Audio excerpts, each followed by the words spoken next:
সাইদি রাহমাহুল্লাহ, আল্লাহ সুবহানাহু ওয়া তাআলা তাকে জান্নাতুল ফিরদাউসের জন্য কবুল করুন।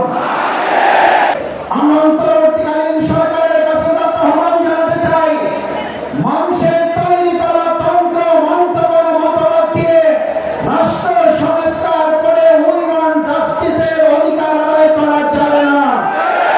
যদি সিরাতকে সামনে রাখা হয় তাহলে হযরত ওমরের মতো ব্যবসায়ী তৈরি হবে, আর না হলে সালমান রহমান তৈরি হবে।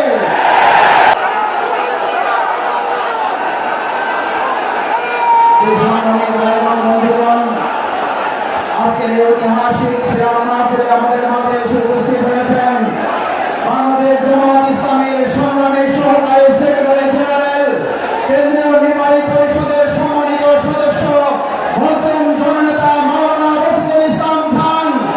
আমাদের মাঝে এসে উপস্থিত হয়েছেন বাংলাদেশ ইসলামী ছাত্র শিবিরের সাবেক কেন্দ্রীয় সভাপতি, বাংলাদেশ জামায়াত ইসলামী ঢাকা মহানগরী দক্ষিণের সংগ্রামী আমির জননেতা জনাব মোহাম্মদ নুরুল ইসলাম মণ্ডল।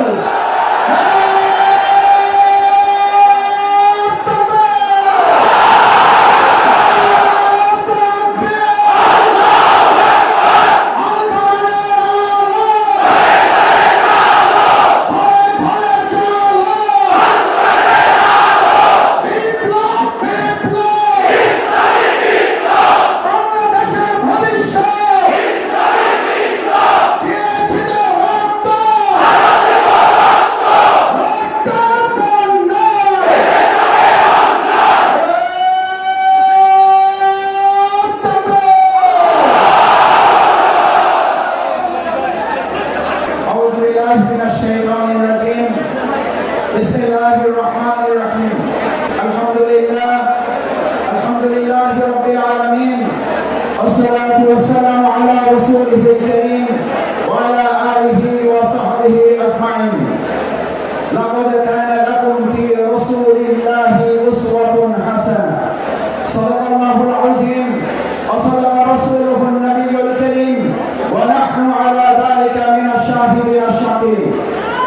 আজকের এই জাতীয় সিরাত উদযাপন কমিটির ঐতিহাসিক আয়োজনের সম্মানিত সভাপতি, সম্মানিত হযরত উলামায়ে কেরাম, সম্মানিত ইসলামিক দলের সম্মানিত নেতৃবৃন্দ, আজকের এই আল কোরআনের বাগানে উপস্থিত তৌহিদি জনতা ভাই এবং বোনেরা, উপস্থিত সম্মানিত সাংবাদিক বন্ধুগণ, আইন শৃঙ্খলায় নিয়োজিত সদস্যবৃন্দ, আসসালামু আলাইকুম ওয়া রাহমাতুল্লাহি ওয়া বারাকাতুহু।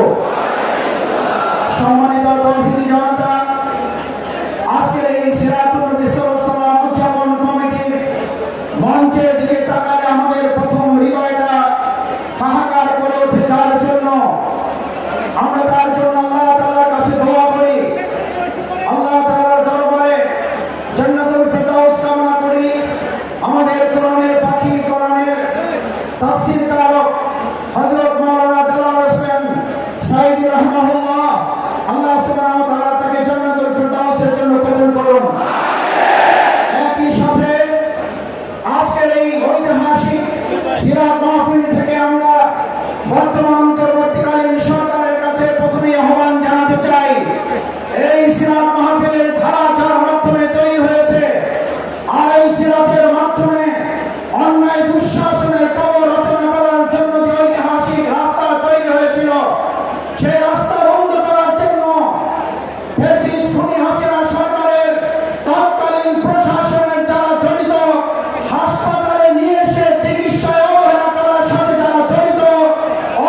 বিশেষ করে এখনো ফ্যাসিস্ট হাসিনা সরকারের দর্শকরা যারা বিভিন্ন জায়গায় লুকিয়ে থেকে মৌলবাদের স্বপ্ন দেখেন, মৌলবাদের নাম দিয়ে যারা আমাদের ওলামা ইকরাম ইসলামপন্থী জনতার আন্দোলনকে কটাক্ষ করেন, হুঁশিয়ার না হলে 2024 সালের 5ই আগস্ট একটা নয়, 12 আসবে, 12 দিন কাটানো হবে। আসুন সেই আন্দোলন সংগ্রামের মধ্য দিয়ে এক সুন্দর সোনালী বাংলা তৈরি করার উদাত্ত আহ্বান জানিয়ে আমার কথা শেষ করছি। বাংলাদেশ জিন্দাবাদ, বাংলাদেশ জামাত ইসলামী জিন্দাবাদ, ঢাকা মহানগরী দক্ষিণ জিন্দাবাদ।